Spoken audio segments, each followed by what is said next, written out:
Well, it sounds like somebody's mic is off. Well, I'm gonna start it off here. What's going on, folks? This is the Hash It Out Show right here on Facebook Live and YouTube Live. I'm VK Jones. We appreciate you joining us. Jared JB Boyd has to get something straight. A little bit technical difficulties. Please stand by. But we are on live right now, so I have to start it off. I wasn't trying to take no shine from him, but I got my Jared JB's the host, I'm the co-host, but I had to start it off. JB? Can you hear me now? Yes, yes. Oh God, thank you. Hey, I appreciate you for covering for me. My main man, my brother from another, never at a loss of words, Mr. VK Jones. Thank you. I'm your host, JB, your sports guy. Welcome to the Hash It Out Show. We got several things to talk about, but we're going to get started with our special guest. Last night, her team played in their first playoff game, hosted their first playoff game also, and got a big victory over Madison Prep. That's right. Kenner Discovery girls basketball team defeated Madison Prep last night 44-42. Joining us on the show is their head coach, Coach Keila Joseph-Alexander. Coach, how you doing tonight? I'm doing great. Doing thank great. you for thank you for joining us. Like I said in my intro, this was you and your team's first home playoff game. Tell me, how were you and your team feeling before the game started, and how are y'all feeling right after the game was over when y'all won?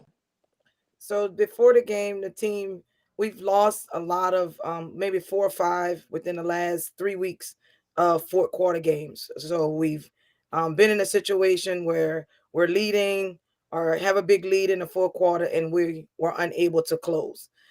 So being that we had an opportunity to host, it still felt like an away game because of course we played at another gym, but we kept the same home team like when we play in a home game ritual. So we relaxed at the school. We arrived. And when we got there, it's just, I always tell the girls about energy. So the energy among the team wasn't that of nervousness. It wasn't that of like a team that was worried. I mean, at the end of the day, they had made it to the playoffs several times before.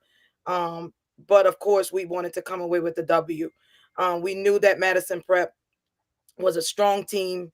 We knew that their ranking really just didn't do any service to like what they actually brought to the. So we didn't want to go in like, oh, we're 11, and so they were really, really focused. I felt like from the beginning. Um, Throughout the game, we battled. We got up 12. We went into halftime. We came back. Next thing you know, we were down 6. Um, and but because we had been in that situation so many times just here at the end of the season, it was at that moment that they didn't look frazzled, like we have in some of the other games. Even though we were down 6, with time winding down, I just felt like the team, we just kept playing basketball. You mentioned you were down 6, and after being up big in the first half, Madison Prep made an adjustment and went to a 3-quarter court press. Pretty much gave y'all fits. You called a timeout. How were you able to calm your team down and get them relaxed just to play your team ball? And once you did that, y'all were able to bounce back and get the lead back. The day before in practice, we went over fourth quarter situation. I spent a lot of time analyzing film and basically just how we had lost 3 or 4 games. And in the fourth quarter, I find we played different than how we had played earlier. Even early in the game, they tried to press. They had to come out of it because we handled the pressure. We moved the ball around. We didn't try to dribble through the press. We got the ball out of the into the hands of the guards where we knew we wanted the ball earlier. Towards the fourth quarter, it was panic again. And so we started doing things in the fourth quarter that was not typical for our ball club. And so I just called the timeout. I didn't draw anything up different. And I just told them play the game of basketball the way that we had practiced. There was no reason for us to be nervous because we had already been in this situation so many times. But that what would be different this time is the outcome, because we had nothing to lose at this point. We were down. And so at this point, don't be afraid to make mistakes by just trusting the press break that we had gone over, which was one that we made a few changes, because going into the playoffs, we knew everybody would have film on everybody, and most teams probably had film on us rushing through the press, so they were prepared for the passes. And when we settled down and just walked it up, we practiced walking it up with 8 seconds. So our goal was to just wait it out patiently and get it over the line. And I mean, I knew that once we got it across half court, we could attack, but we didn't need to attack real early. So they just kept their composure towards the end and pulled it off one after another. You've had a great season, ranked 11th, I believe, in playoffs. Talk about your team's growth and development throughout the season so far.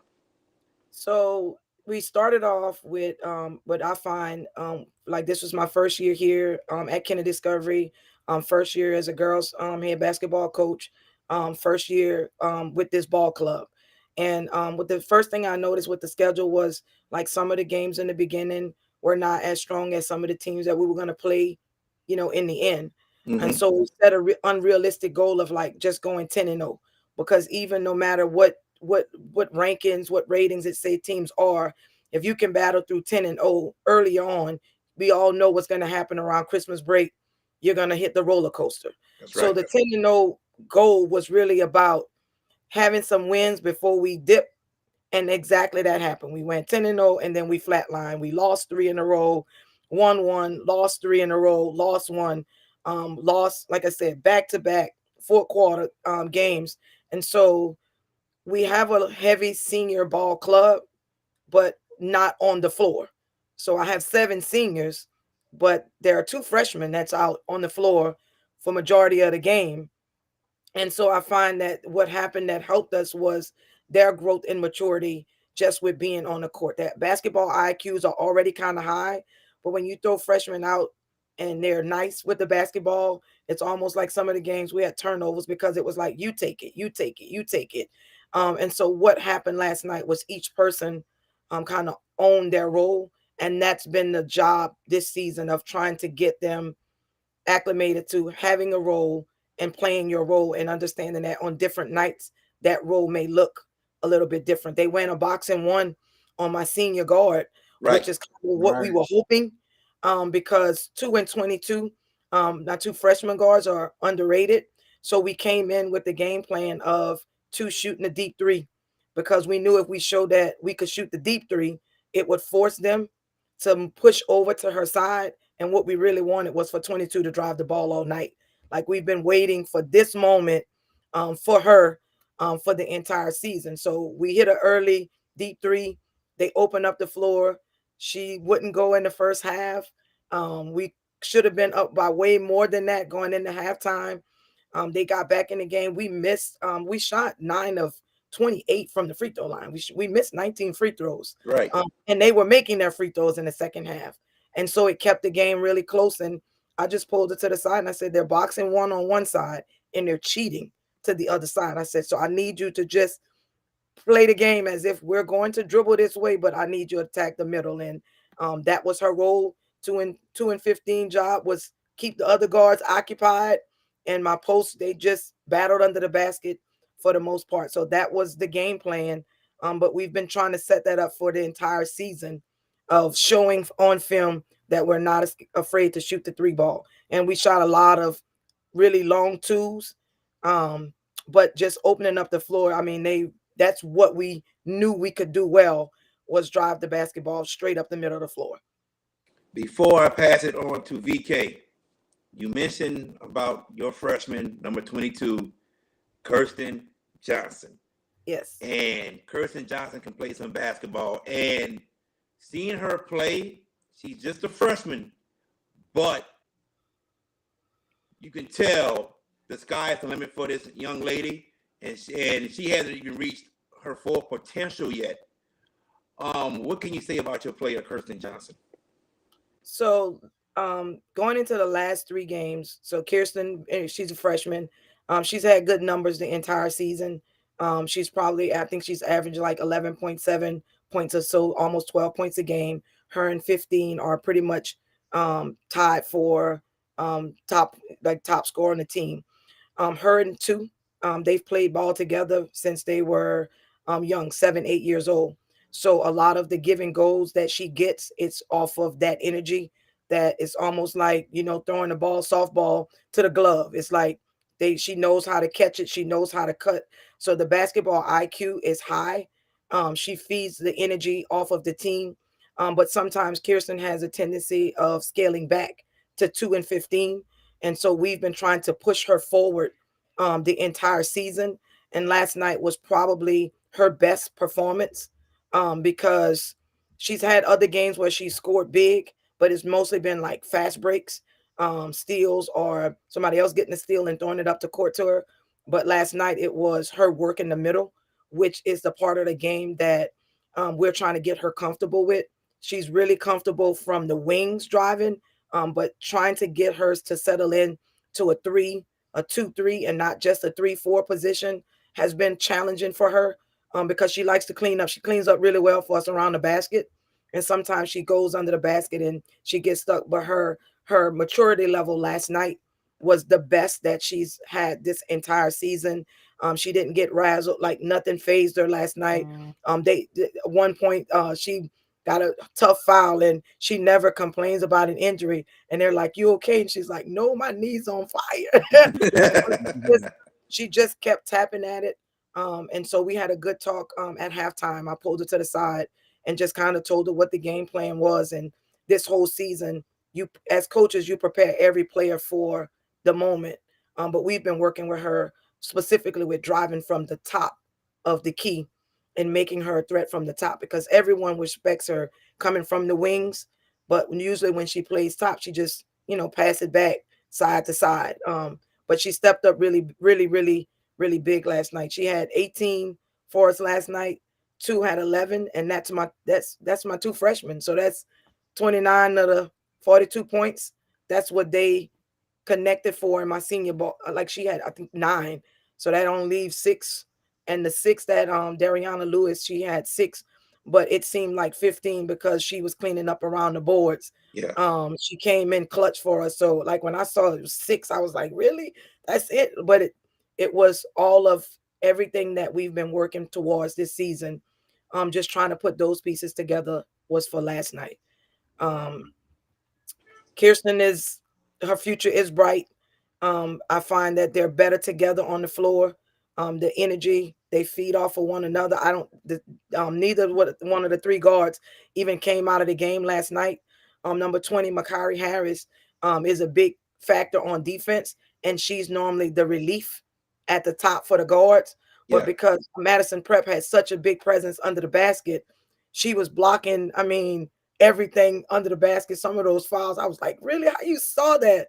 But I think all of them, Keila Alexander, I mean, when she shot the deep 3, we knew that if we could make one, that was a game changer. So the first 7 points was scored by Keila and Kirsten. So that set the stage for the night, that I knew if the freshmen came to play, my seniors would rise up to the occasion, because no one on the team is a selfish ball player. So sometimes that's the issue. We share the basketball a little bit too much, and that's how we get ourselves into turnover situations, because none of them have that, like, I'm gonna be the person to take over. But um, I think we played well last night. We were tested, and they rose through adversity. 2 minutes, minute and 37, still down 6. Both teams in the penalty. The clutch play for us all was, I've been trying to get him to take that charge all night. Um, That was the game winning charge. I I, told my I, I have friends, been I said, you trying got to to get throw him the to game take winning that charge. charge all night, and finally, because the guards did a really good job of sending her middle, and every time they would send her middle, it was like the post players was late sliding over. So I'm like, guys, we've been playing this 32. We play it really well. Took us the whole season, but that's their job, isn't to get the steal, or it's to send them to you. And they kept sending her middle, and she kept squeezing through there. And I was like, if one of y'all just step up. And I was like, they all doing the same thing. They're cutting them off. And when I saw she was there so early, there was Yes. no way that call could have went any way but one way. She stepped up super early, and I was like, is she gonna fall? Because sometimes she gets there and then she doesn't fall. And because she's tall, it's like it could go either way. They've called it on her a couple of times. When I saw her fall, it was that moment of like, hey, you know. But even in that moment, we didn't count Madison Prep out because there still was 1.1 seconds left on the clock. I knew that the game was going to come down to final seconds, so I kept my last timeout for that moment. I called the timeout, and I was like, we played De La Salle last game of the district, and it went down to at 1.8 second. They were still up two, and we fouled, and they missed both of the free throws. And so with 1.8 seconds left, I believe that we could still win. So at 1.1 seconds under Madison Prep's basket, I'm telling them like the game is not over. Settle your nerves. But what we didn't want to take a chance with was dribbling the basketball with 1.1. I rather the jump 1.1 seconds jump ball. The time is going to expire or foul. We shooting two free throws. So I don't know how they let two get open. I mean, but she was wide open to the basketball. And so the game plan was just hold it. And parents were yelling, go. And we were like, it was the discipline that they showed towards the end. They trusted each other. They celebrated every single play in the fourth quarter. And we hadn't played with that much energy, but maybe 5 or 6 times throughout the entire season. So It's funny. We talk about this game-winning charge. Me and VK sitting in the stands, and a timeout was called. I don't know if you had called it or Madison Prep had called it. And VK had said, this got to happen. I said, no. I said, VK, the ball going to number one for Madison Prep. I said, I have one person up there pressing the ball on number one, which you did. She got the ball and ran down the court. And when I saw your player get to that spot early and take that charge, it was just miraculous. And it just shows what you see on video as a coach and how you can get that to your players and have them understand when to do that correctly. So I give you a lot of credit for that as a coach. it was, we had a few bad calls, of course, throughout the season that were like game changers. And I told them, like, as coaches, that's the moment you live for. If they give it a foul, then we go to overtime. But I tell them we always gonna play to win. So the timeout, I was showing them like she crosses like sometimes like around her stomach. So I was showing her like, remember, you got to cross it here. You got to sell it. Like they're going to do their job. We're going to take number one out the same way they took 15 out. And they 22 and 15, they closed the middle all night. But my posts were late. But I saw her soon as they handed it off and she started the drive. She got there, and I was like, okay, she's gonna get the charge. And it was the first one that she had gotten all season, but she had tried 4 or 5 times. So the team celebrated with her, not just because we got the ball, she got the charge, but she had been trying to get it the entire season. And I mean, timing, everything, it was just perfect. And so that was big. It was a big moment. But the game started off big for us in the first half. Yeah. We went out and did what we needed to do, but we got comfortable, and that's been the situation with us. We get up, we do well, and then we go flat. We just turn it over. I think we had 4 turnovers in a row when we probably didn't have, but maybe 4 turnovers the whole first half. So Coach Keila, it's good to have you on the show. One of the hardest guests we ever had to get on this show. I mean, I'm talking to a lot of my sources and everything. They was like, "Oh, we don't know who the coach is." Like, really? So I'm calling the school. I get your information. I pass the information to you. We hoped to had you on the other night. We didn't. And now, good thing we had you on today. So, besides everything else and all the obstacles, I want to ask you this. You're a young squad, a young up and coming program. And it seemed like in the first round, it's been a bit of a renaissance of the local Southeast Louisiana region. Up to 12 teams won in the first round. And especially yourselves, what you can say about yourselves, teams like Academy and Sacred Heart that used to be blasted back in the days, and now they are in the second round of playoffs. Louise McGee in the second round of the playoffs. A whole and East St. John making the return. It's unbelievable. Can you what you can say about your team and all the teams that are pretty much not just the traditional locals, but the new blood that's starting to come up now in Southeast Louisiana girls basketball?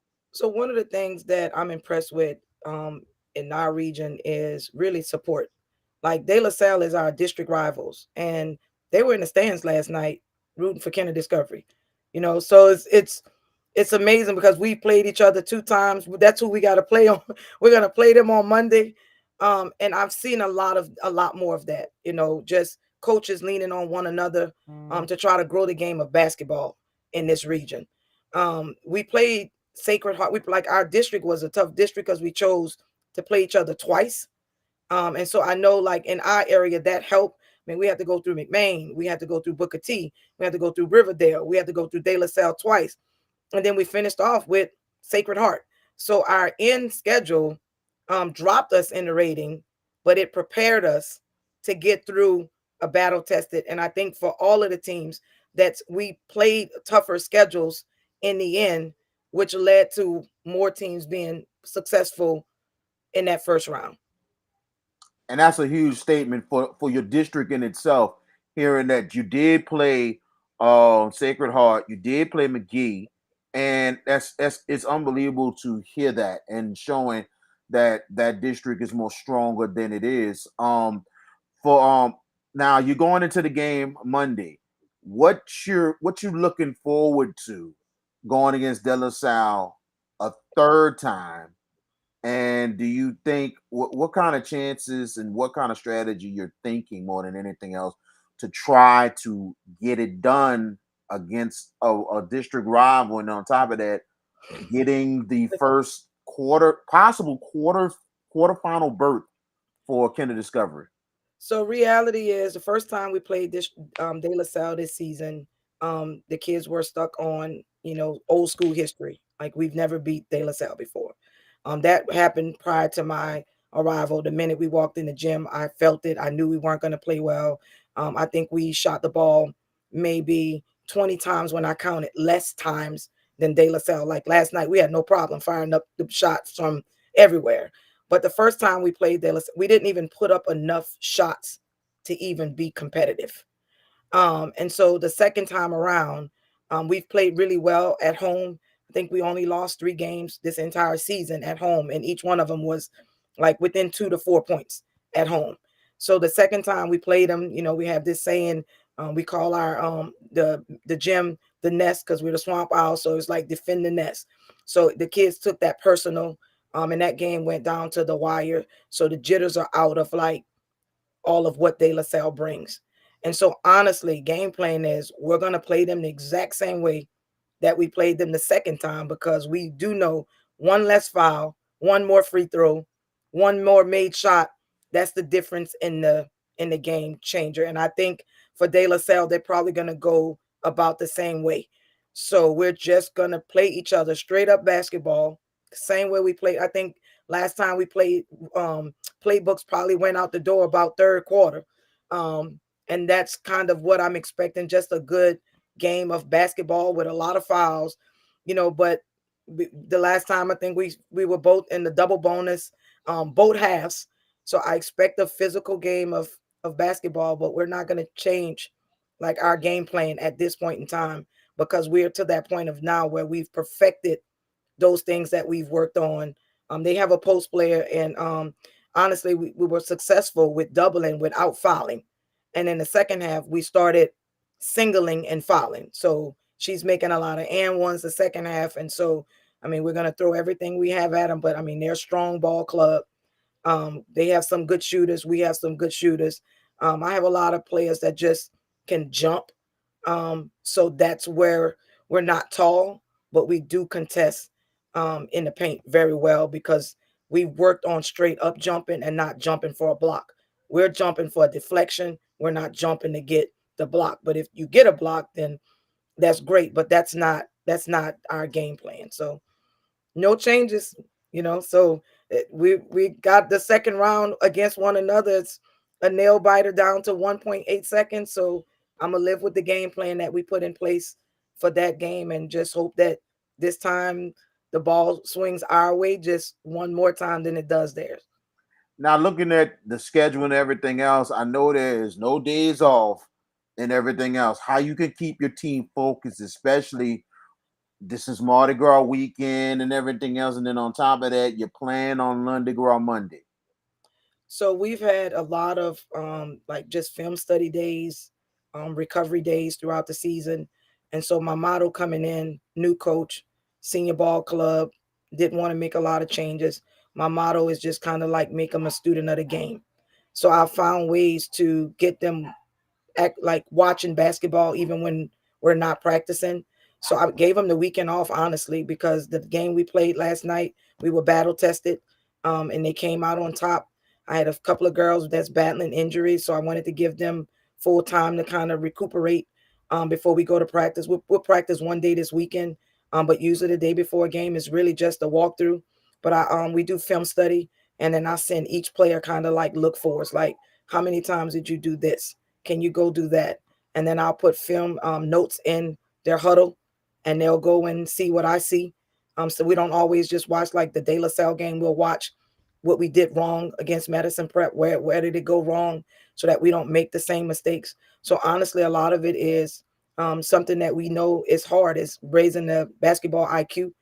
And so my goal this season has been, can I close that IQ gap? Um, and I think we've done a good job with doing that, because number 20, I can't, she's only played ball 2 years. So she's only played, but she watches film every single day.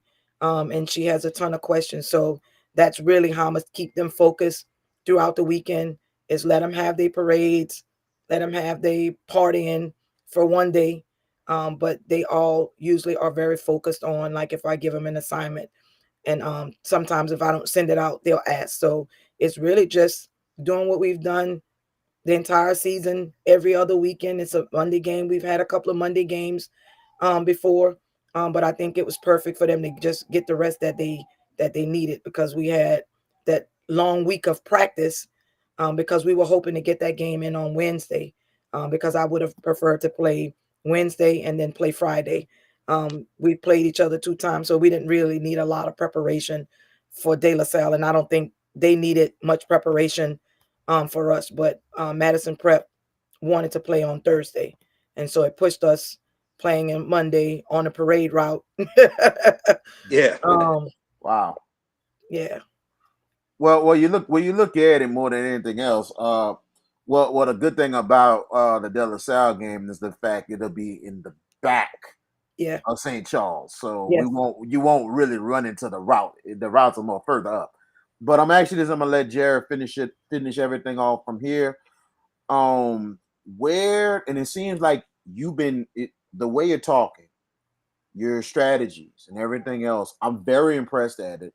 And I know I don't know you're younger than us or not. I'm not going to even ask your Uh, age, but regardless of the fact, where your experience have came from, because it seems like over the years, there's been a lot of coaches that's been here, that's been coaching, but then there's coaches like, for example, like Andrea Williams that used to coach at Ursuline, who's at Country Day right now. Chandra Johnson, Jamie Thamatis, who were great high school basketball players and has the not just the fact of the player experience, but the coaching experience as well to give back to the game. Where your experience came from, especially how you're coaching right now. so I started my first 2 years I played college basketball. I started at Delgado. Probably the first team that, when they switched from intramural and Delgado, actually had went to a full basketball program. From there, I walked on at Suno. I had no intentions on like playing basketball. Had a couple of scholarships, a couple of places out of state. Chose to stay home. I played at Suno. And then I did a lot of middle school coaching in St. John Parish. I coached in St. John, but I give most of my time back to the parks. So I've coached at the parks here in Kenner, at Wentwood, I guess 10 years now. I've been coaching in and out of the parks. I've coached travel, basketball, but usually I'm the person that's in the gym, like helping other coaches. Like if a kid needs training, I like a challenge, so I like to get kids that have no basketball experience and kind of, work with them. And then I started at Kinder Discovery this year as an assistant coach, and then was promoted to head coach. So I have a lot of basketball experience. I usually, the reason why you probably couldn't find out a lot about me, I try to like just stay in the background, um, low key. I'm not that way when I'm coaching, but that's just how I navigate throughout the community. I have a lot of kids that's now in high school, ironically, that I've coached through the parks. I think Bonneville, of their 7 players they play, like 5 of those girls played for me um, in the park. So I've coached a lot of girls that are now freshmen and sophomores in high school. So I've been doing that probably even with Kirsten. I coached Kirsten at Wentwood and Kenner All Stars when she was 7 and 8 years old. Her and two played together all of those years from 7, 8. She played in Jefferson later years, um, but she had her start in Kenner. So, Mm. Awesome. And I think you might have told your age just a little bit when you said oh that yeah, you went to Delgado at the time when long they time ago. transitioned. Yes. And yeah, so now I kind of have an idea of it a little bit because I'm a graduate of Delgado myself, but I came later. I came later in the 2000s, you know. Mm, But mm, you know, yeah, I'm mm, you say, well, I'm saying that because I'm a proud mm. graduate, and I still carry that with pride, despite I call baseball games for the two Oh yeah. rival baseball teams now. So it's crazy, but I always tell Coach Joe, it's not nothing personal, it's business. Well, I came from St. James Parish, so I graduated from St. James High School. Um, Oh, yeah, now we really have a connection because I actually taught at St. James last year and actually did some play-by-play football last year. But I knew Coach Robert Valdez pretty well, so you know. yeah. So way back, long time ago, um, played at St. James High School, and we were the first girls team to win district, and so that tradition started from there. And then I went to Delgado, and then Suno, and then I've coached off and on. I guess for the last 20 something years, I've been coaching, but usually with the younger kids, not high school. I coached 2 years in Baton Rouge, high school level. I prefer middle school until now. Because when you get to this level, it's a little bit different coaching travel high school versus coaching school high school. I love having an opportunity to not just coach, but it's the whole shaping of the culture. So our saying is it's bigger than basketball. So every morning before the kids even go to class, they meet up, at my door, and we have this thing we do. No one is early in the morning. We all like, I don't want to go to class. I don't feel like it. So we do a break in the morning. So it's like 1, 2, 3 break, and on break everybody got to go. You got to go your separate ways. So it's that part that I'm enjoying just as much off the court as I am enjoying on the court. And being a female that has played college basketball, it's girls that never even thought of that until this season. So having a few girls, like a few college coaches now starting to call, like that's exciting as well. So that culture is important to me. Awesome. Coach, you talk about the love you have for coaching. Why did you want to become a coach? So in St. James Parish, really wasn't much to do. Um, and so feel like playing sports for me was the game changer. I mean, I graduated top 5 of my class, but it was the memories and all of the experience that I had traveling with basketball, adversities, battling. I mean, I played every ran track and played volleyball as well. So I do coach travel volleyball as well. But it was all of the things that playing sports did for me, and then having different types of coaches prepared me for different scenarios in life. And so I could think back to different pieces of advice that I've gotten from different coaches. And it was all of those moments that helped to shape me I find that people, girls especially who play sports, they're tougher, mentally tougher. And so I spent my first couple of years out of college working in a prison. And it was at that moment that I decided to go back and coach, because most of the women that I encountered, I worked in a women's prison in Orleans. Most of the women that I encountered, they didn't have an outlet. They didn't have something else to do. They didn't have something to keep them occupied. And so it was at that moment when I realized, wow, I didn't get into this trouble, because what day you don't have days off? When do you have all of this time off? And so I started coaching and giving back in that way. And so took it from elementary to middle school and now high school. And so sharing those experiences, just giving girls an outlet, giving them a sisterhood, giving them something, like I said, it's bigger than basketball, being that mentor. Sometimes they just want to come in your room and just close the door and cry, and you have no reason why. But being that person, I know having that for me helped me to be a better person. And so I just wanted to offer that back, because I played 4 years of college basketball, graduated, don't owe anybody anything. And so not everyone get a scholarship, but those experiences you do take them with you for a lifetime. So that's my why. I want to know this. Why? And it's to me, it's great because I love what I saw. I loved it. And I mentioned it to VK yesterday. Why are you so intense and passionate about coaching on the sideline? So I believe, so my kids, first off, it's like I have this thing, I don't sit down. So they ask like, why you don't sit down? Well, as coaches, when you send your players out and they get hurt, you feel that hurt.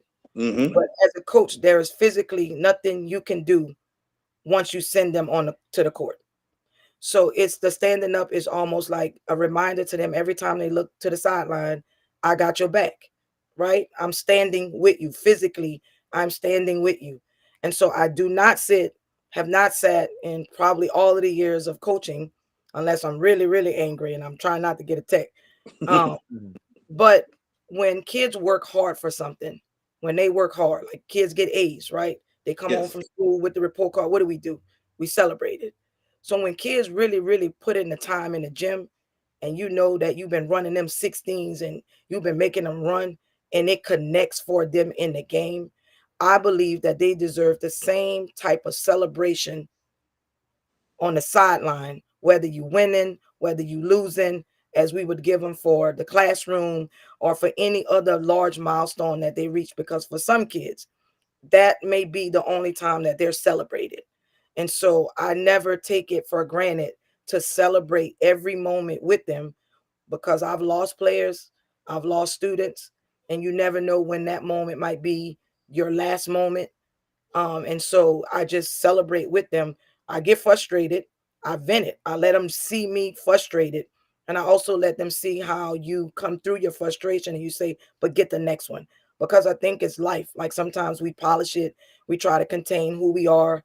And so to some people, it looks like intense. It looks like, but to me, even my younger girls, like that's just me. And so people that have seen me at the beginning, like coaching, and like, "Ooh, you was kind of calm." Like it's not normal for me to contain my emotions, because there's a healthy way for you to teach them how to display their emotions. So when they get hot, you watch my girls. They got hot. The situation got heated. They walked away. They didn't engage. They walked away. That's what I do. Get hot. I walk away. I disengage. So they're watching every single thing that I do. And so when you become mindful of that, they're watching you. They're watching you. They're using, so my energy carries onto the court, because one of the girls got a big block last night, and I think I was almost under the basket with them. And then the very next play, somebody who normally don't get a got a big block. And so it's contagious. I always tell them energy is contagious, and that's all I can send them from the sideline is, energy and motivation. So I just try to be positive, but also be real about who I am and what I'm feeling in that moment, but always respectful. I don't really engage with the refs in that manner. And so my kids see that.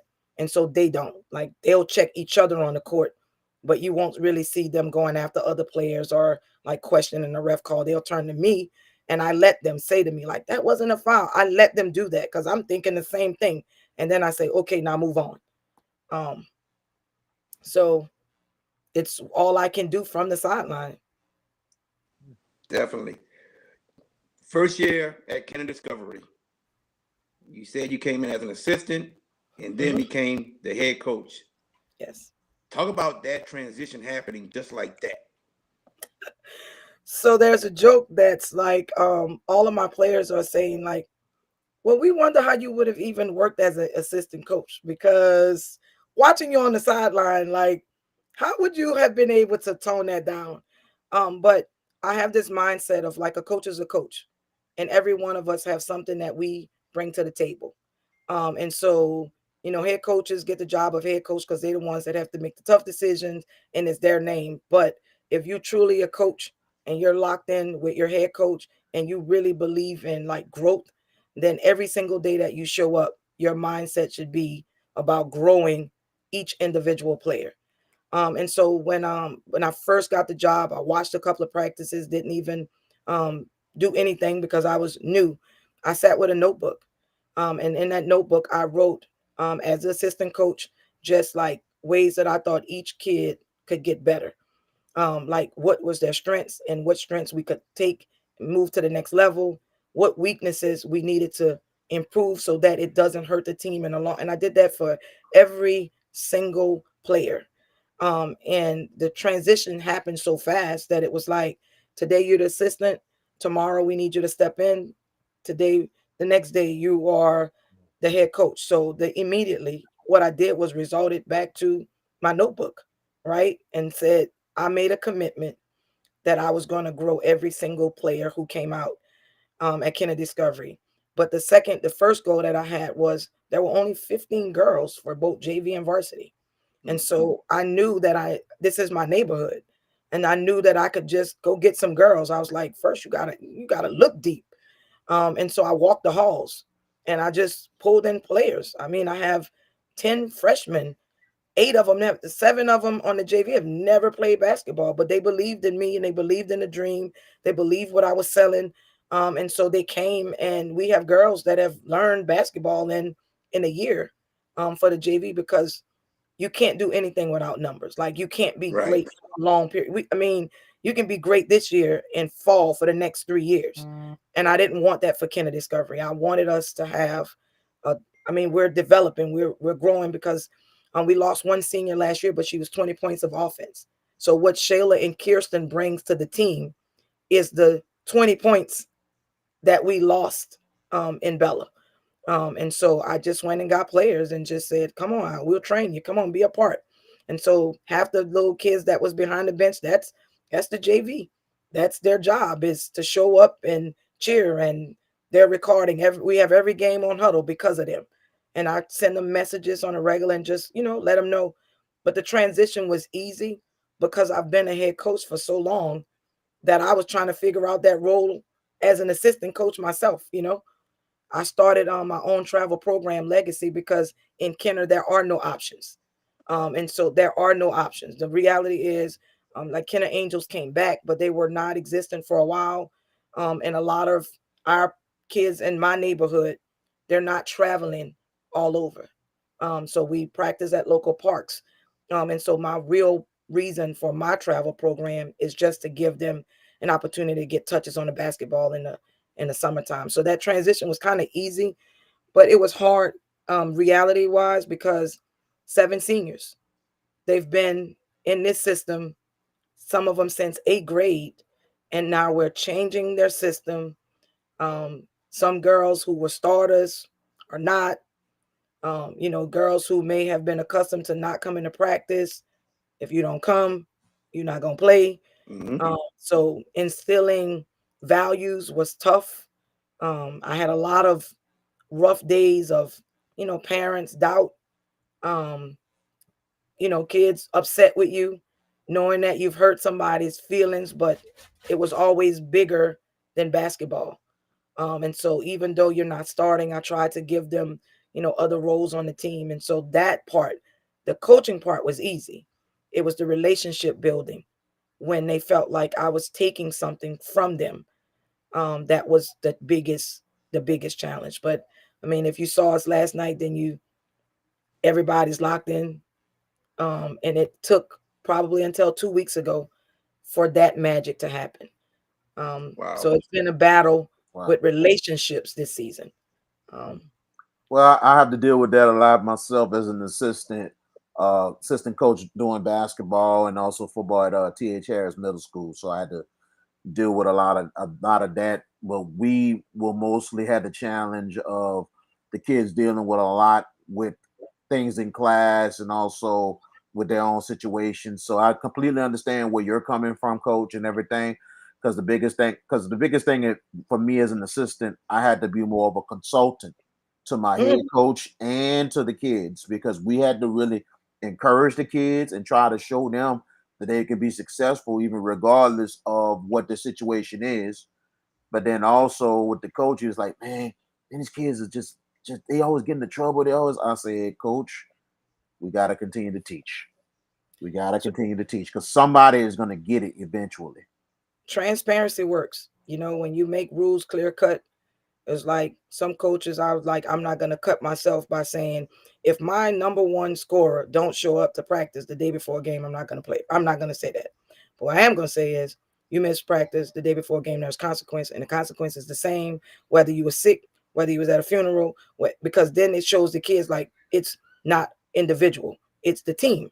And so it allows me, the coach, to still make those decisions, but it also allows me to hold kids accountable for different things like communication and so that did not go over well in the beginning because they tried me like, she gonna play me.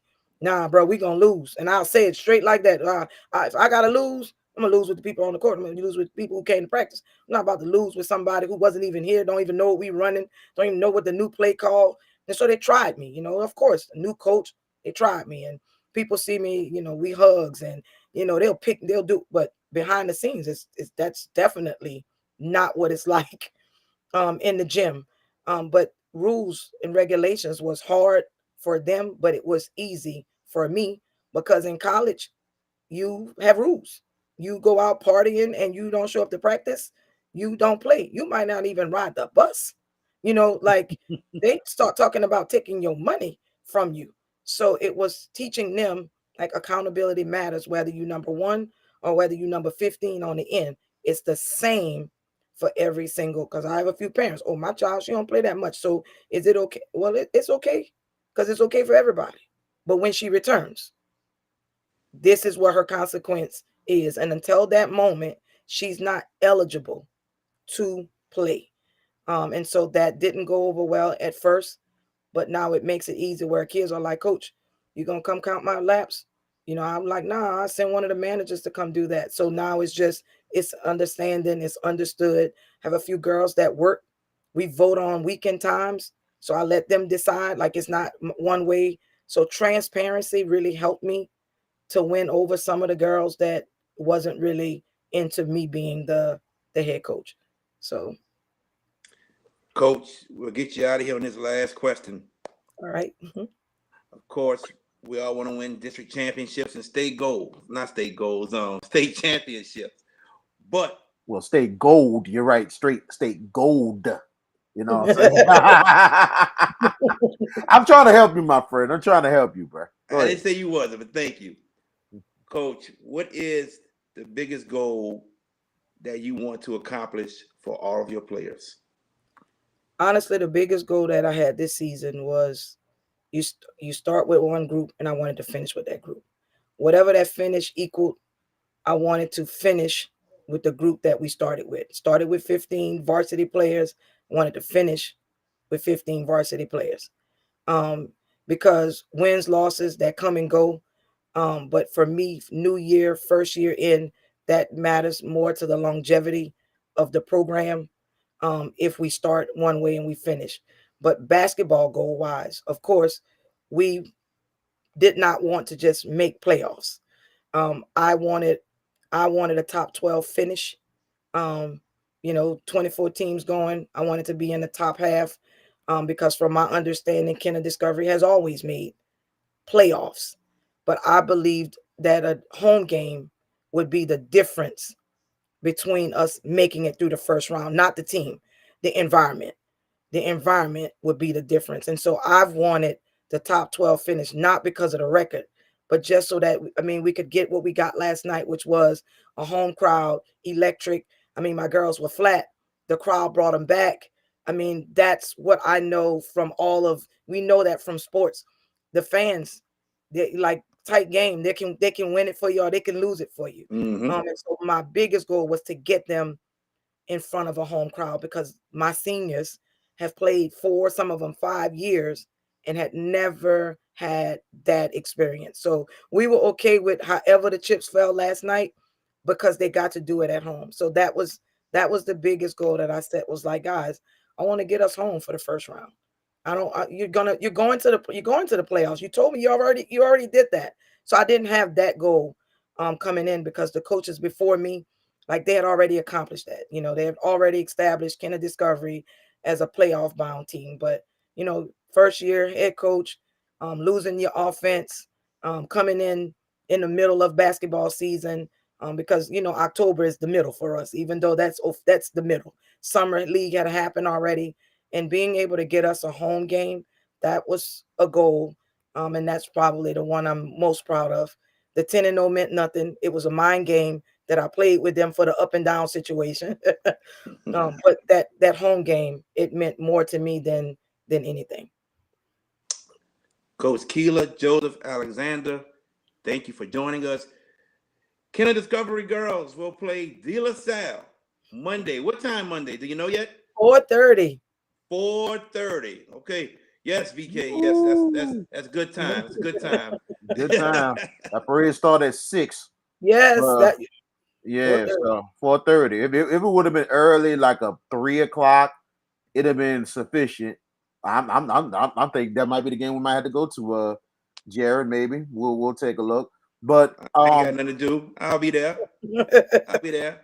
Coach Keila, we appreciate you just being with us and taking the time out and everything.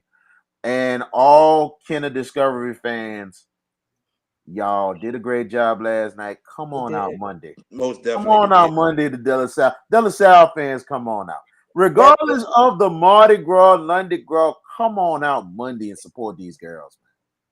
that picture y'all have up is symbolic because like, we wanted to take it with the fans.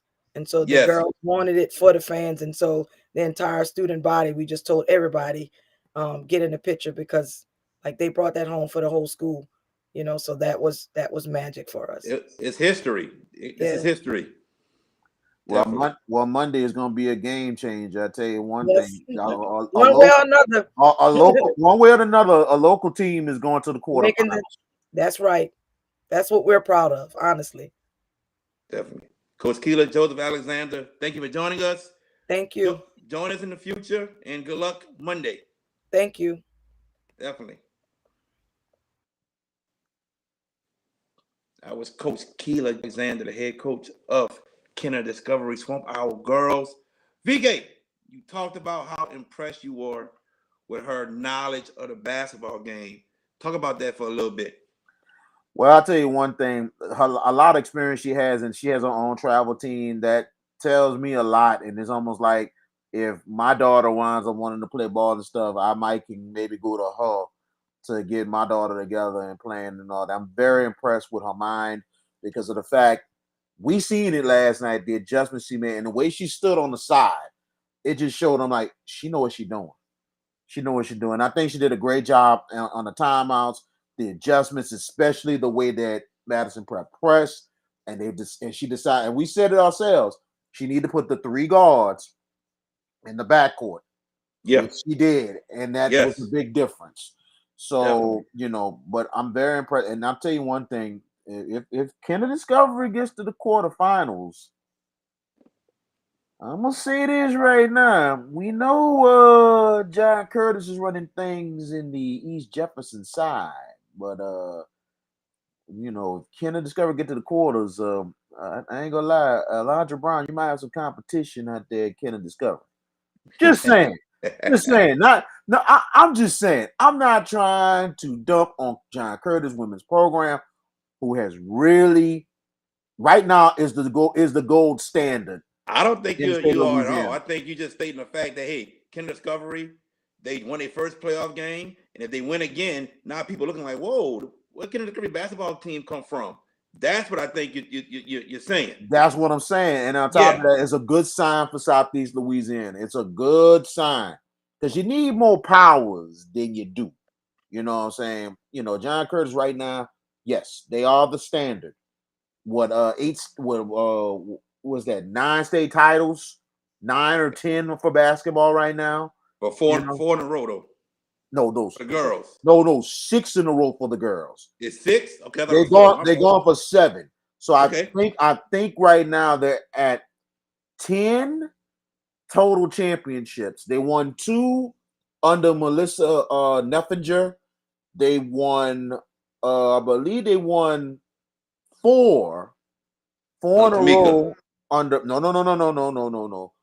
They run 4 under Barbara Ferris. They won 2 more, and that made it 6 under Tamika. Okay, And now this is Alondra Brown's first year, and they're going for 7 straight. awesome. We witnessed a good game last night between both schools, Madison Prep and Kennedy Discovery. Madison Prep only won 5 games the whole year, but played a hell of a schedule. And They'll be back next year. I they'll be tell you back that right next now. year. They're gonna And be you can they're tell gonna that be the very team good. had playoff experience. They've been there, but they're gonna be back next year. And I thought coaching wise from both teams was phenomenal. I don't think you can say Yeah. anything wrong about coaching. They both did a great job. Like I said, when Coach Keila Joseph-Alexander called the timeout, being down by 6, to make that adjustment to break that press, and that pretty much turned momentum, plus the blocks that they had gotten, and also the technical foul that Madison Yes. Prep got Yes. for one of their players pushing was very huge also, because Yes. that gave them shots and the ball back. Exactly. That's very very huge. And I tell you that's a big sign. And I think if Kennedy Discovery and the way they played the last time they played the side and lost in a close one, this is gonna go down to a while once again. So, but Kennedy Discovery's got to step it up another notch because De La Salle has the mentality they know that we own you and we still own you.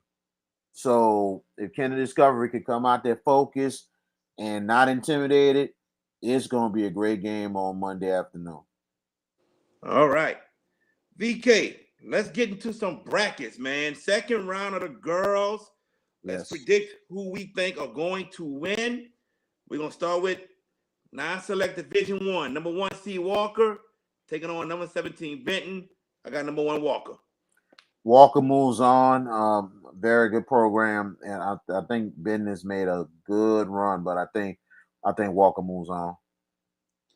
Number 9 seed Mandeville takes on number 8 Chalmette. I think it's going to be a great ball game, but I'm going to go with the Skippers of I, Mandeville. I agree. I think Skipper's gonna have two. They always have some size on the inside. Always have some size. So I wouldn't be surprised they have some size with the guards and everything.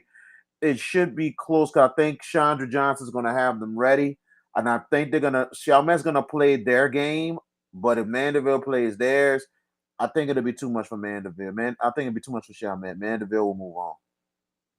Number 5 seed, defending Class 5A state champs, Ponchatoula, taking on number 12, Thibodeau. I got the Ponchatoula Green Wave. I got the green wave as well. Big shout out to Coach Landesh, Patricia Landesh. We was hoping to have her on the show this evening. She had a little bit of a medical emergency, but hopefully she's okay, and I think she will be okay. We'll try to have her on next week on the Definitely. Hash It Out show. But shout out to her. That's the place we gotta go at. You know what I'm saying? But it's good. It's fortunate that Ponchatoula will have another home game on their lineup. I got them over Thibodeau. They're too battle tested. Number 13, Destrehan, Going to number 4, Zachary. I got Zachary. I agree. Zachary as well. All right. Number 3, Barb takes on number 19, Horton. I'm gonna say Barb. I'm gonna go with the Lady Bucks on this one. All right. The Lady Number Bucks are 11. Barb because Yes. Harden is the Buccaneers as well. Yes, But they we're are. gonna go with the Lady Blue Bucks. All right. 11, East St. John taking on number 27, Slidell. Slidell with the big victory over Denham Springs. But I think East St. John gets it done. I think East St. John is officially back in girls basketball for the first time in a long, long time. I think this game is going to be close, but I think East St. John pulls away and gets their first quarterfinal berth in a long time. Number 7, Natchitoches Central taking on number 10, St. Amant. I'm going St. Amant. I'm going with St. Amant as well. I like what they're doing, and I think it's going to be close, and I think they'll pull off the big win. All right. We got number 2, Parkway taking on number 15, Neville. I got Parkway. I got Parkway winning probably closer than the experts think. I'm going to say closer than the experts think because of the fact this is a rivalry game, and I don't think the Neville girls is going to lay down against Parkway. Parkway wins, but close. Division 2, non-select. Number 1, Wassman taking on number 17, Aberville. I got Wassman. And you said it's the 1 seed, Wassman, Yes, right? number 1, Wassman. Yes. Wassman move on. Absolutely. It's something else that the girls and the boys having a big year. Yes, sir. Number 9, Church Point going to number 8, Bastrop. I'm going to go Bastrop. I like the Bastrop girls. The Bastrop girls will get it done. Number 5, LaGrange taking on number 21, Leesville. I got the LaGrange Gators. Lake Charles in full effect. Lady Gators moves on. Number 13, Carroll taking on number 4, South Beauregard. I'm going upset. I'm going Carroll. You know what? We're on the same page. I like what the Carroll girls have done this year, and they played a tough schedule themselves. They're battle tested. So I'm going to go with Carroll. Carroll with the upset. Number 3, seed Bruley versus number 19, Northwest. I think it's going to be closer than what people are thinking, but I'm going to go with Bruley. Bruley girls. They're the big lift in the athletic in Bruley athletics. They're trying to get there. And I know Bruley baseball and softball is really, really good. But the girls, I think they'll get to the quarters in a close. 22, Jennings versus number 6, North Vermilion. I got North Vermilion. Well, I got North Vermilion as well in a close one against the Lady Dogs. Number 7, West Feliciana taking on number 10, Iota. I'm going West Feliciana. I'm going with West Feliciana as well. 15, Ellender versus number 2, Albany. I'm going to go Albany. Close. I'm going to go with Albany as well in a close game. I think Ellender's going to really, really play them well. All right. Division 3, non-select. Number 1, Rose Pine versus number 17, Patterson. I'm going to go with the number 1 seed, Rose Pine. I think Rose Pine will get it done. Rose Pine, very good team. They'll get past Patterson. Number 9, Pine versus number 8, West St. Mary. I got West St. Mary. I'm going to go with the Pine Lady Raiders with the win. All right. Number 5, Union Parish versus number 12, St. Helena. I'm going Union Parish. I'm going to go with Union Parish in the close one.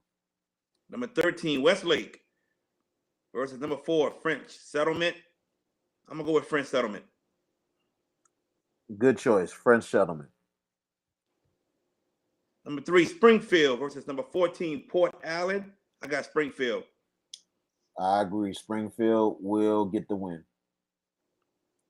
Number 11, Winfield versus number 6, Sterlington. I'm going with number 11, Winfield. This the tricky game here. This the real tricky game. I'm gonna go with Winfield as well. All right. Number 7, Avoyles versus number 10, Bogalusa. I got the 7 seed, Avoyles. Got the 7 seed. All right. I'm gonna go with the Fighting George Pepperses. I'm gonna go with the Avoyles in a close one against All right. Bogalusa. Number 15, Doyle. Going to number 2, Amit. I got Amit. Amit, not even close. There you go. Division 4, non-select. Number 1, White Castle versus number 17, Elton. I got White Castle. White Castle ladies are really taking over and coming up in basketball. Gotta like White Castle on this one. Number 9, Oakdale versus number 8, Lake Arthur. I'm going with the home team, Lake Arthur. I'm gonna go with Lake Arthur as well. Number 5, Homer versus number 12, Maryville. I'm going with Homer. Homer. I think Homer get it done. Number 13, South Plaquemines going to number 4, Arcadia. I'm going South Plaque, baby. South Plaque. I'm going with them. I would want to go with South Plaque too, but I'm gonna go with Arcadia. Very good program. Number 3, Oak Grove versus number 14, Montgomery. Oak Grove. Looks like Oak Grove got them a girls basketball program outside of football. Gotta like that. Oak Grove. Number 11, East Iberville versus number 6, LaSalle. I got LaSalle. I'm gonna go with LaSalle as well. Number 7, East Beauregard versus number 10, Oberlin. Home team, East Beauregard. Agree on that one. East Beauregard moves on. Number 18, Mangum versus number 2, Lakeview. I got Lakeview. Lady Gators move on. Lakeview over Mangum. Division 5, non-select. Number 1, Fairview versus number 17, Summerfield. I got Fairview. Fairview is gonna just dominate. So Fairview wins. Number 9, Evans versus number 8, Hicks. I'm going Hicks. Did we predict this? Did we predict that these two were gonna be in the second round? We sure did, bro. Evans versus Hicks. Then you pick who you pick? You pick Hicks? I got Hicks. Well, I'm gonna pick Evans in honor of James Evans. Evans over Hicks. For Black History Month. We're gonna go with James Evans. Oh man. Number 5, Reeves versus 12, Bell City. I'm going with Reeves. Christopher Reeves and company. I would love to go with Bell City because of the name. I'm gonna go with Reeves. Number 20, Pitkin versus number 4, Midland. I think Midland gets the job done this time. You got the name right, man. Good job. Good job. I'm gonna go with Midland as well. Number 3, Gibbsland Coleman versus 14, Holden. Home team, Gibbsland Coleman. I agree. Gibbsland Coleman, they'll move on. Number 11, Phoenix versus number 6, Florian. Phoenix upset. Hey, that's what I'm talking about, man. I'm gonna go with that as well. I'm gonna take Phoenix. All right. Division 1 select for the girls. Number 1, John Curtis. Hold on. You missed 2 games on that one. I did? You got Anna Coco and Zawali and Hathaway and Hornbeck.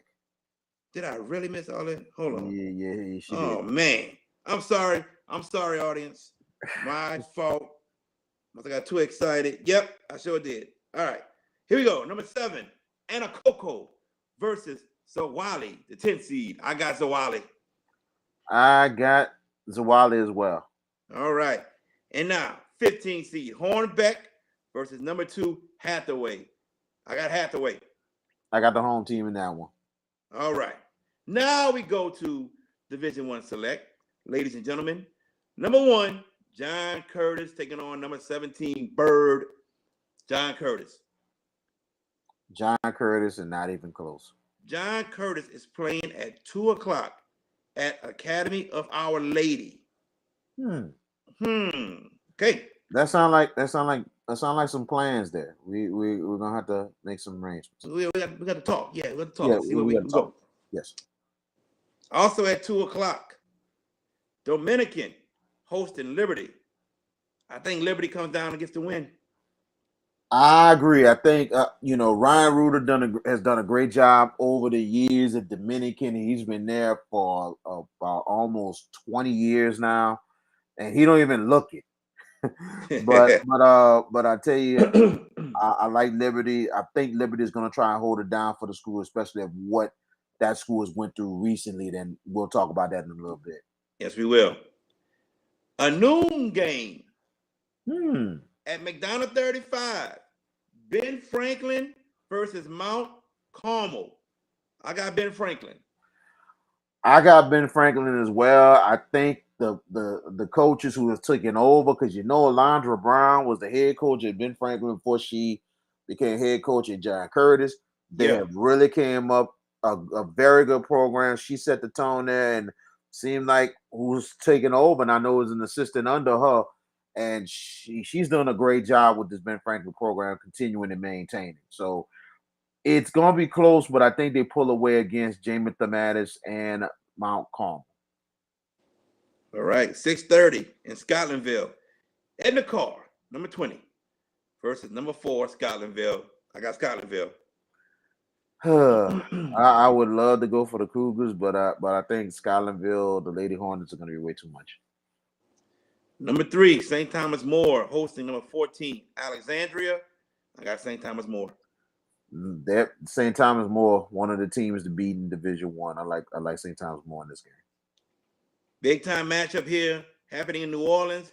Doesn't say where the game is being played at yet and what time, but it's going to be Woodlawn of Baton Rouge, the 11th seed taking on number 6, Warren Easton.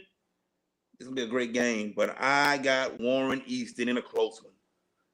I got Warren Easton as well. Katie Sterling has really done a good job with this team, and the scary part about them, one of the youngest in the state. Number 7, Huntington, taking on number 10, Acadiana. I got not Acadiana. I got Huntington. Huntington will get the win in a close one against Acadiana, and big ups to them. A big victory against West Jeff. Definitely a big victory. Big time rivalry here. 15 Karen Crow taking on number 2, Lafayette. I got Lafayette. I think Lafayette is going to win it, but it's going to be very, very close. I think they'll pull away in the fourth quarter. Division 2, select. Number 1 seed, Lafayette Christian, taking on number 16, E.D. White.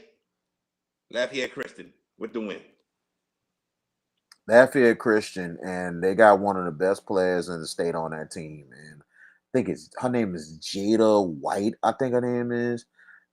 She's really, really good. And Lafayette Christian's young. That says only one senior, so that's a good squad. They should win it big. Number 24, David Thibodeau, taking on number 8, Archbishop Hannon. Hannon will get it done, and the girls making their ways as much as the boys team. Yes, they are. Number 5, Northside, taking on number 12, Bolton, Northside. I got Northside winning that one as well. Turlins Catholic, 13 seed, taking on number 4, Peabody. I got Peabody. Lady Warhorses gets it done. In Lake Charles, number 3, St. Louis Catholic, taking on number 19, Booker T. Washington of Shreveport, St. Louis Catholic. Man, these Lake Charles teams is making waves, man. Goodness gracious. St. Louis Catholic on this one. All right. I don't know who's going to beat to the punch. It's going to be Lake Charles and New Orleans. I don't know, but Lake Charles might have an edge. Maybe. We'll see. Well, hopefully. We'll see if New Orleans can get over. We'll see. Yep. All right. 4:30 p.m. game. District rivals. Kenner Discovery, the 11th seed, taking on number 6, De La Salle. Third time the charm. I think Kenner Discovery pulls this off and goes to the quarters. It's a tough one. It's a tough one because of the fact, I would jump on Kinder Discovery quickly. De La Salle has the experience. They've been there. But you know what? I'm gonna go against the grain on some of the most critics. I'm gonna agree with you on this, Jared. Kinder Discovery, Keila Joseph. I think third time will be the charm, and they'll get it done. It was a hard choice for me because of the fact De La Salle has been in this level for a while. So for Kinder Discovery to win and get to the quarters, that'll be huge for them. Like we mentioned, it could send a serious message, especially not just in the city, but in East Jefferson Parish. Definitely. Number 7, Buckeye, taking on number 23, St. Michael the Archangel. St. Michael has a coach who can do X's and O's. She can make adjustments. I don't know much about Buckeye. I don't. And I wish I did. But I'm going to go with the high seed. I think Buckeye will come out victorious. But St. Michael's coach, very impressive as a coach. I'm going with the upset.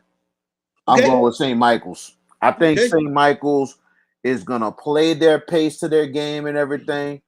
And if they do that, I think they got a great chance, and I think they're gonna pull it off against Buckeye. All right. Cabrini going to the Homer Thibodeau area to take on Vanderbilt Catholic, the 2 seed. Is Vanderbilt Catholic what they say they are this year? Are they legit? We about to find out. And I'm going with them to beat Cabrini. You took the words out of my mouth. Going with Vanderbilt Catholic. Division 3, select 4:30 at Newman. Rivalry, district rivals. Number 1, Newman. Number 16, St. Charles. I got Newman. Game will be closer than the experts think. I agree. I think Newman will pull away in the fourth quarter and win. All right. Number 9, Glamora, taking on number 8, ULAB. ULAB. I gotta agree with you on that. ULAB will be back in the quarterfinals. All right.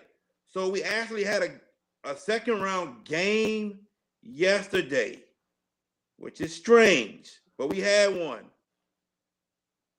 I don't think you knew this either, but Parkview Baptist played Country Day, the 5 seed versus the 12 seed. And Parkview Baptist got the win 58-30.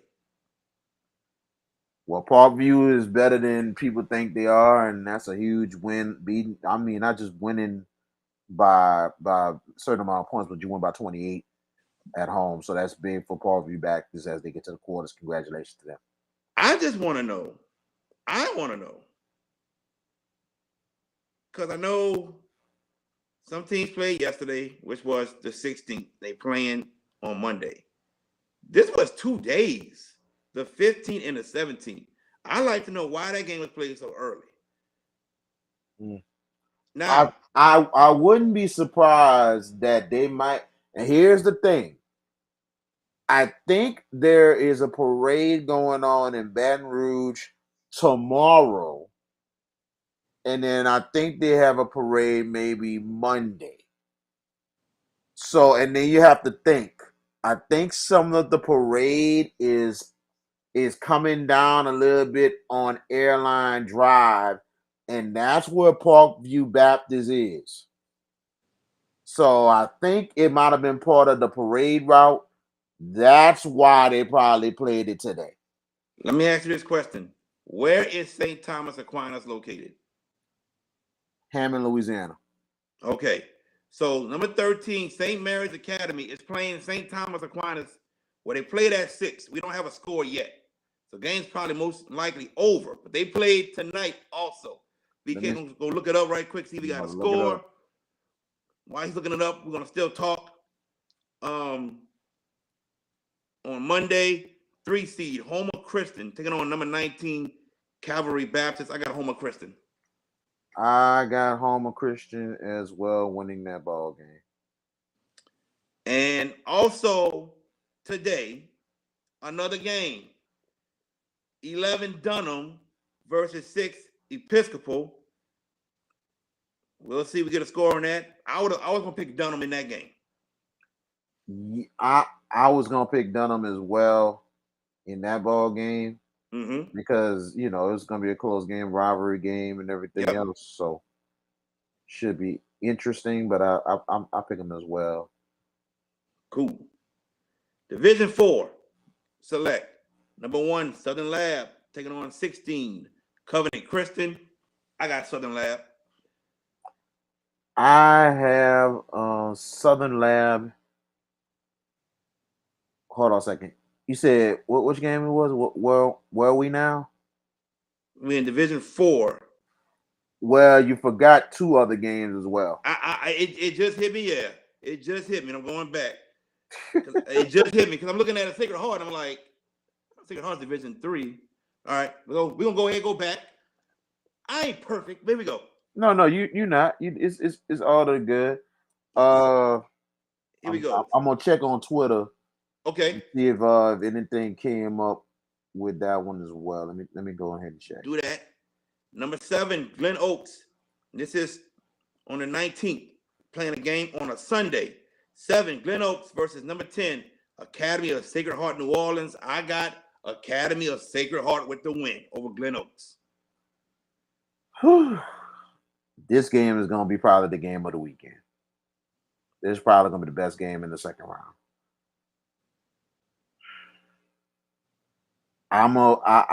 Academy of Sacred Heart, I like what they have done. But I'm going to go with the team that has had experience and the return to prominence. Glen Oaks gets to the quarters in a close game.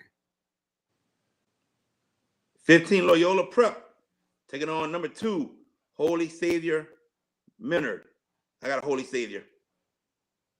Holy Savior Menard. Yeah. Yeah, I got them as well. I got them getting the job done. All right. Now, Division 4 select for the girls. Number 1 Southern Lab, 16 Covenant Christian, Southern Lab. The Lady Jaguars. I'm gonna say Lady Kittens. I'm sorry, Lady Kittens. I think they'll get it done. All right. Number 9 Sacred Heart versus number 8 Delta Charter. This is gonna be a good one, ladies and gentlemen. But I'm gonna go with the home team, Delta Charter. I gotta agree with you on that. I think it'll be Delta Charter getting it done. All right. Number 5 Central Catholic versus number 12 Lewis McGee. Central Catholic. I think Central Catholic will get it done in a close one. I think McGee's going to give them fits, but I think Central Catholic will pull away. St. Edmund, the 13 seed versus number 4 Washita Christian. I got Washita Christian. Yeah, Washita Christian. Number 3 Highland Baptist taking on number 14 Westminster Christian. I got Highland Baptist. I also will have Highland Baptist in that game as well. Number 11 Ascension Catholic versus 6 Hamilton Christian. Upset Ascension Catholic. Ascension Catholic over Hamilton. I can agree with that. I think Ascension will pull it off.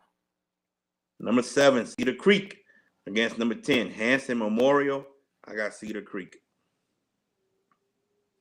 Let's see. I got Cedar Creek as well. Close game. All right. 15 Riverside taking on number 2 Northwood Lena. I got the 2 seed Northwood Lena. Northwood Lena big over Riverside. All right. And to Division 5 select 4 games. Here we go. Number 1 Oak Hill versus Family Community, the 8 seed, Oak Hill. Oak Hill in a close one, they'll pull away. Number 5 Plainview versus number 4 Claiborne Christian. I got Claiborne Christian. I'm gonna agree with you on that one. Close game. Claiborne Christian wins it. All right. J.S. Clark Leadership Academy. And I was told from other people that watched the show, this is not the Clark from here. This is a Clark in the Alexandria area. Oh, okay. Apologies from me. I'm very very sorry about that because I think they changed that name. I don't know if it's still Clark anymore Mm-hmm. because I think it's Morris Jeff, I believe. But Might be. It's he's all more, good. yeah. I thought it was Clark out here too. You weren't alone, brother. So, Mhm. so we got J.S. Clark, the 3 seed, versus Avoyles, Public Charter. I'm gonna go with Clark. Okay, I'm gonna go with Clark as well. And the 7 seed, St. Joseph, Clarksville, taking on number 2, Family Christian. I'm gonna go with Family Christian. I'm gonna go with Family Christian as well in a close one. All right, there we go. There are our picks. And Now, I'm looking on Twitter as we speak now. I'm looking for some of the women's score. I didn't see anything on LGR, but I'm seeing a lot of soccer scores on the score updates. So actually, it's not really well. This ain't looking too good. So because I'm trying to find anything kind of new because it's gone way back. So I didn't see anything in LGR. Let me see if I could see anything. And St. Mary's played St. Thomas Aquinas, right? that's correct. Okay, That's the other game. let me see if I While can he's find. Go ahead. while he's still looking that up. So, a couple nights ago, Zachary versus Liberty, and you all can see this video on YouTube. I would play the video on YouTube, but I don't want nobody to come back at me and putting a copyright claim on me for not having permission to use their video. So I'm not gonna do it. If VK had it on his video, yes, I would play it because he would allow me to do that, and I would do the same with him. So, but anyway, Zachary and Liberty, big brawl happened. Liberty shot a 3, and I think there was a loose ball. Zachary dove for the ball. Liberty player pushed the Zachary player. Yeah, Liberty pushed the Zachary player down. Zachary player tried to get up while the Liberty player tried to step over him. And then the Liberty player threw a punch at the Zachary player. Once that happened, chaos ensued. We had Zachary fans hop out of the crowd, come onto the court, and throw punches. And when you know that happens, and you're doing this at the other team's home, the other team people coming off the court, out the stands, and they're fighting also. With that happening, Zachary and Liberty both cannot participate in the playoffs. Season over, you can feel for those seniors. I'm gonna go first, and VK is gonna go second. It's turning to a big problem because this is happening too much. Okay, it's happened a lot with Carver the past couple of years. A couple seasons ago, Carver versus Lake Area. Lake Area coach at the time, Jason Jackson. Okay, he sees what's about to happen, and he's telling the referees that they got to get control of the game, or it's going to be chaos. Jason got a tech. Jason got ejected. And when Jason got right to the back of the locker room, Carver fans rushed the court and started fighting the Lake Area players. And that caused chaos. Carver was suspended for the rest of the year. So was Lake Area. I said Lake Area shouldn't have been suspended at all. At all. And their principal and AD should have fought for him. That didn't happen. Early in the year, we had a big fight with McMain in 35. I don't think they got kicked out of the playoffs. I don't know. But they were able to reconcile their differences, which was good. Also, Washington Marion and Eunice got into a scuffle. And the LHSAA didn't even look at the video and suspended Washington Marion on the spot. But then they look at the video, and guess what? They saw that Eunice fans rushed the court and started fighting. Washington Marion suspension was lifted. Eunice suspended the rest of the season. This is boys. Now, let's get to this this game here. Zachary, number one, should be suspended the rest of the year. When you got fans coming off the bleachers and punching on players, that's automatic. We as fans got to have more self-control.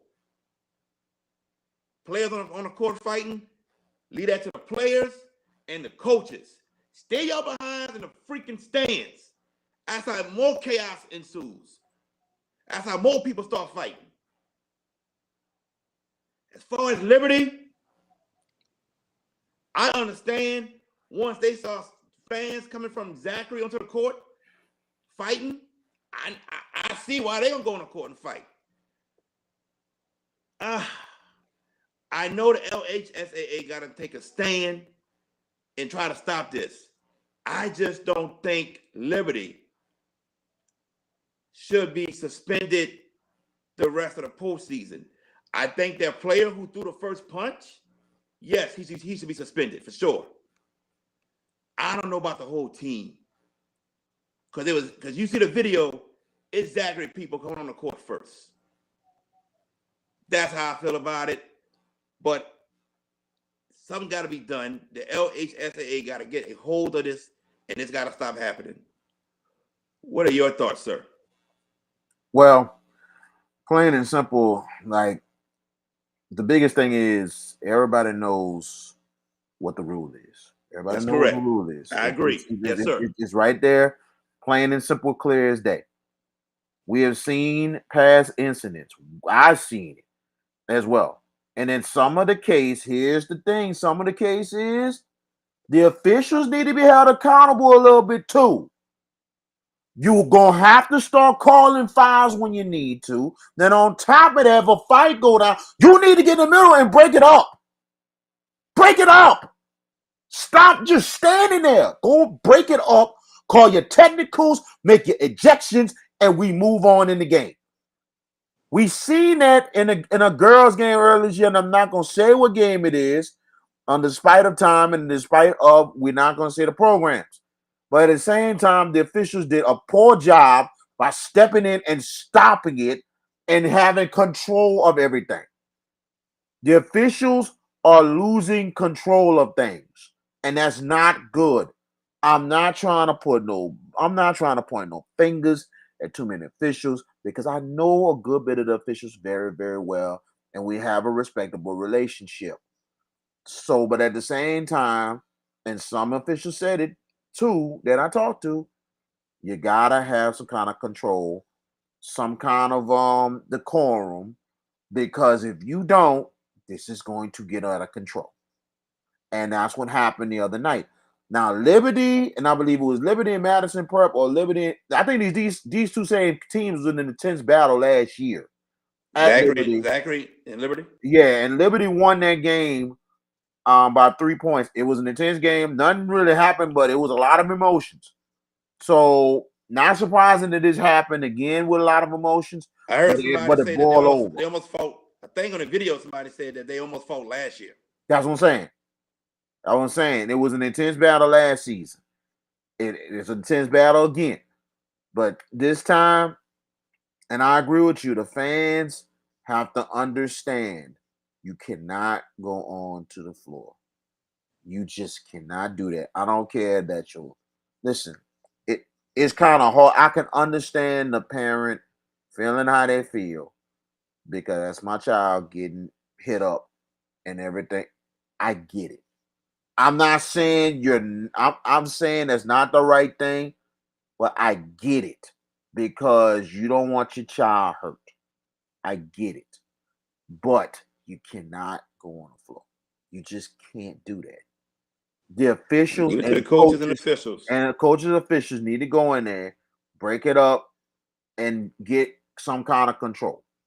Now, besides the parent, which is understandable why they're down here, the other fans don't need to be involved.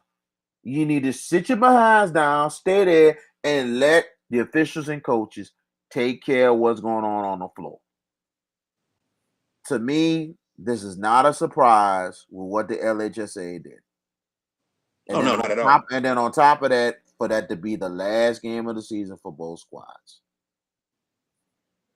You look at both of the records. Zachary came in 21-6 with probably the youngest team they have had.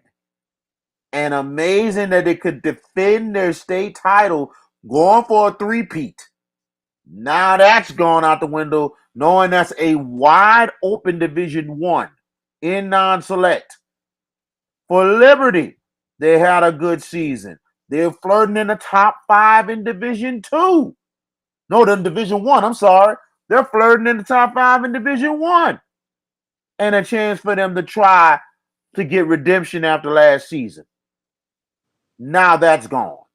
Unfortunately gone, especially having their last game at home. I feel for both coaches, Coach Brandon White of Liberty, and also the head coach at Zachary. I feel they're paying very much because they're two very good and hard-working coaches. But for them to have everything shot down dead to the grave because of that, they got to learn from it. And that's not surprising what happened. And if I'm the principals of both Liberty and Zachary, I would not play each other anymore. Maybe until a holiday tournament or something like that. I would not have these two play actually for the. Now, I'm not going to say never again, but not to play for the next 2 years. They're not in the same district, right? They're not. They're not in the same. I think they're. I gotta check it out. They might be in the same district, but they might not be. I don't think. I don't think they might. They might not be in the same district. But regardless of the fact, let me actually let's actually do some fact checking right fast, just to make sure if they are in the same district or not. So I'll go to their schedule. I'll actually go to Liberty's schedule. Mm-hmm. Just to make sure, because I think Liberty is 4A. If they're 4A, because I know they moved up this year. So let's see. Liberty and Liberty, Yes, they are. District. I they beat you. are in the same. Thank you. Thank you so much. They're wow. They are in the same district. So they're in 5A this year. They need to heighten up security just when they play next season. Yeah, they're They gonna have got to to. heighten up security big time now. Yes. They're gonna have to because that's bad. That's Yeah. really, really bad. If there was non-district, it's almost like don't play each other for the next 2 years. Yeah. Still play, but you need to not play for the next 2 years. Right now, they're in the same district. They got no choice but to play. Heighten the security more. And then on top of that, they need to have, and this is the thing they need to do before the game. And this goes for the principals and the coaches. You need to take the PA announcer before the ball game, make an announcement to the fans. Do not come on the floor. Please do not go on the floor. Not during the game, before the game. And let them know what the consequences is. You come on the floor, the You're gonna team be will get it. arrested. You're gonna be You'll arrested. for one, you'll be kicked out and arrested. For one. For two, the team will Bam. get a technical foul. So there are consequences. And three, here's the other thing. You better hope you're not banned from any more games. So there's three big consequences that need to be pointed out, not during the game, before the game. Before I'm talking about before the game when these two play. So these principles need to come together. This ain't about hating one another. They need to come together and understand that that incident was very unfortunate Embarrassing. and it's very embarrassing for both schools and for the city of Baton Rouge, knowing how deep it is. Now, the reason why this is critical, we didn't really want to talk about it. Now, Jerry didn't want to talk about it, but the reason why we had to talk about it, Hold on, wait. Yeah, I didn't want to talk about it, but it had to be talked about. it had to we be were we talked. were going to talk about it. Yes, we were. It had to be talked about because not just of the fact of that question. Look at the change of the trajectory now of the playoffs with Zachary and Liberty not in it. All I'm gonna tell you is this: Division One in the selects. Now you got one superior team out. So that's going to open up something else. This might not be, it's still going to be a strong Division One, but it might have a team from out of nowhere might come in and get an upset, might wreck some stuff up in Division One selects. It's still going to be strong, but now without Liberty, it's going to be a little bit Exactly. Without no, we're talking about Liberty in Division One. Zachary is in non-select. You talking about select? Yeah, I'm talking about select first. Okay, I got select you. is going to make it a little interesting with Liberty out because somebody's going to come out of nowhere and wreck some stuff up. Now, Division One non-select, open freaking season. I agree. Open season. All I'm gonna tell you, Tiffany, if you're watching, New Iberia got a chance to win state. New Iberia got a chance to win state. The one X factor that I'm thinking that might can win it all in a wide open division is gone. New Iberia has a chance. North Shore has a chance. No. Yes. No. Yes. Yes. No, I don't care what you say, Jerry. I don't care what you say. If North Shore, let me tell you something. If North Shore raised that trophy, all I'm gonna tell you, you're gonna have to take some shots because, bruh, your foot was in your mouth a couple of years ago when St. Aug won state. I'm just saying. And it's gonna happen again one day. but you put your right foot every time, bro. But I know, but you put your foot in your mouth.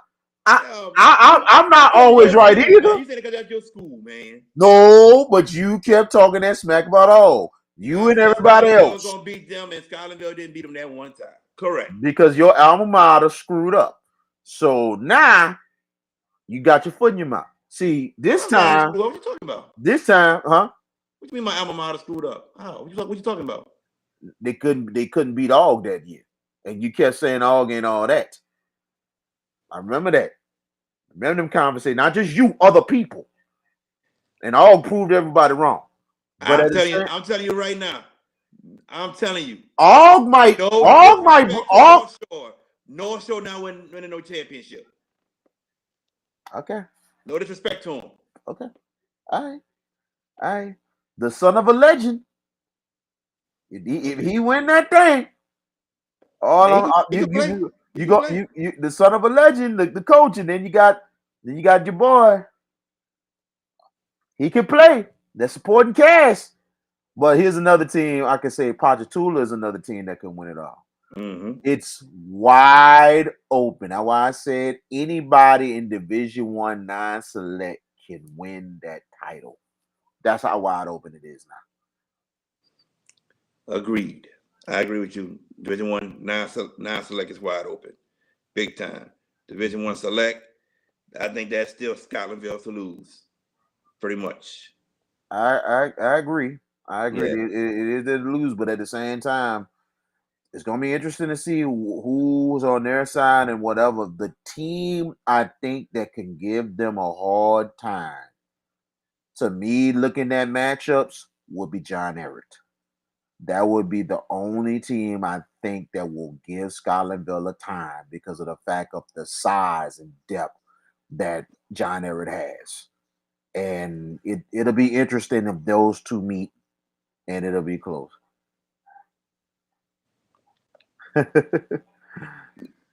No disrespect. No disrespect to my dude, Coach Cheese from John Ehret. I know he feels that they can compete with Scotlandville. And they might hang with them for 3 quarters. Don't think they hang with Scotlandville for 4.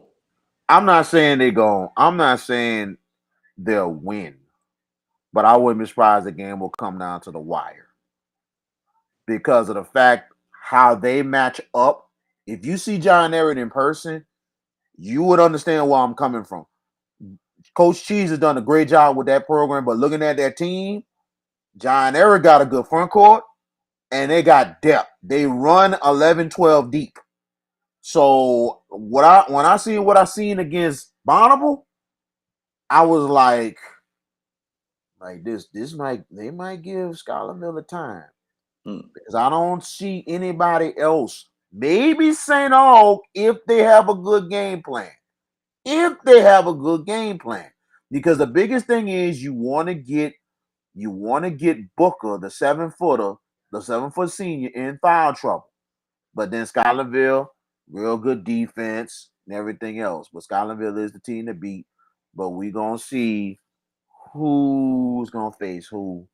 But it's a big change with these two teams being out the playoffs. Let me say this right quick. Right now, John Eric 13, McKinley 20. Is that a great matchup or what? Does McKinley got a shot to beat John Eric? You said McKinley is 13. 20. John Eric is 20. 13. John Evers 13. It would be a close ball game. It will be a close ball game because McKinley is very competitive, and they come from a tough district themselves. But I think Everett will win the game, but it'll be really close. We It'll have our it'll guy. it, it, it'll take a full quarter. It'll be going down to the full quarter, and I think Everett would pull away and win the game. All right. We'll have our guy Jason Hughes from Baton Rouge area with us sometime next week, and he's gonna talk about the Baton Rouge schools. Now, my man VK wants to talk about one thing before we go. He wants to talk about St. Martin's and their new head coach. The floor is yours. Kevin Dicer takes over as the head coach of St. Martin's High School as Frank Gendusa retires, and it's not been surprising because a lot of sources was telling me that this was coming down the pike. So for Gendusa, he's been in the game for over 40 some years. He was the head coach at Isidore Newman for a very long time. And then all of a sudden, years later, a long, long time later, he takes over St. Martin's, gets the program turned around, having the best season in school history at St. Martin's. So for him to retire, but he's gonna actually stay on at the school as the athletic director for 1 year before he officially really goes, but he's retiring as a head coach and coach of football. But Kevin Dicer, a lot of experience. He's been an assistant everywhere. And then on top of that, he was a head coach at Riverside, taking over for Billy Stubbs after he retired. So it's an interesting situation with Dicer, and I think the kids are receptive to that, especially all around running back Harlem Berry returning. And I'm thinking if the majority of the teams coming back, like we talked about, this St. Martin's team could be a factor next season, possibly to try to win a state championship. Yeah, but we will see what happens. But at the same time, we seen this move before at St. Martin's where a certain coach, but I think the situation would be okay, especially with Gendusa as the athletic director, because we seen what happened with Lester Ricard. Now I think it was another coach who was before then. A lot of things kind of went wrong at St. Martin's, especially with a African American as a head man.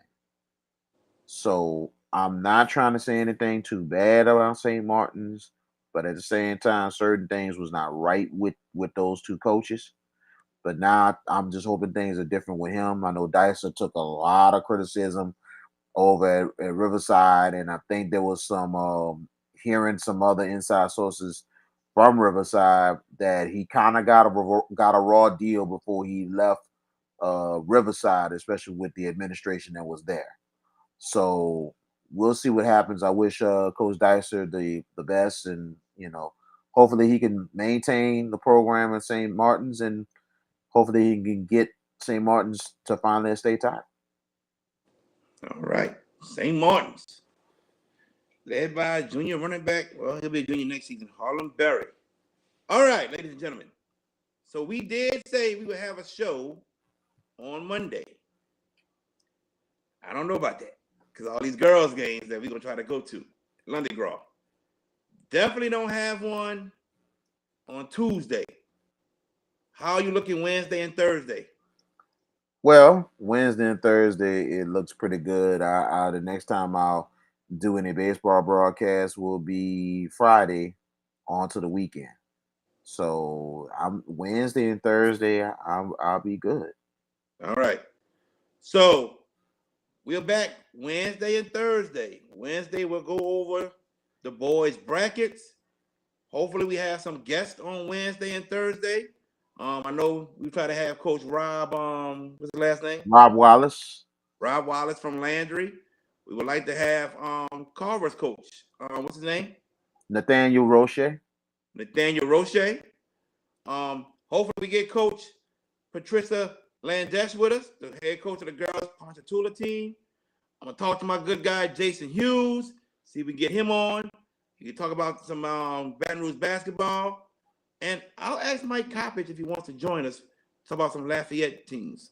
So, like, we're gonna try to have a jam-packed Wednesday and Thursday of next week. Other than that, any last words you want to say, my friend? Man, it's good to be on the show and everything. Tune in. Well, I know a lot of y'all gonna be at the parades tomorrow, but if anybody's staying home or whatever, tune in. Tomorrow, Nunez is hosting Mississippi Gulf Coast. Very good MACC team coming in town tomorrow. The first pitch at 1 p.m. over at Noel Suarez Stadium. Come there early. Should be a very good crowd. But not just that, tune in on tsbnsports.com for the first pitch. We'll have the doubleheader for you.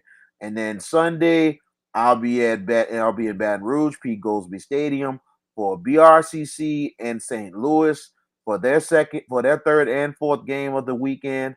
It will be a 12 noon start on tsbnsports.com. That will be BRCC versus St. Louis. All right. Well, ladies and gentlemen, thank y'all for tuning in to the Hash It Out Show. Thank you to Coach Keila Joseph-Alexander for joining us. We'll be back Wednesday. Be safe at those parades. Have fun at some basketball games. See y'all Wednesday. Y'all take care. Happy Mardi Gras, everybody.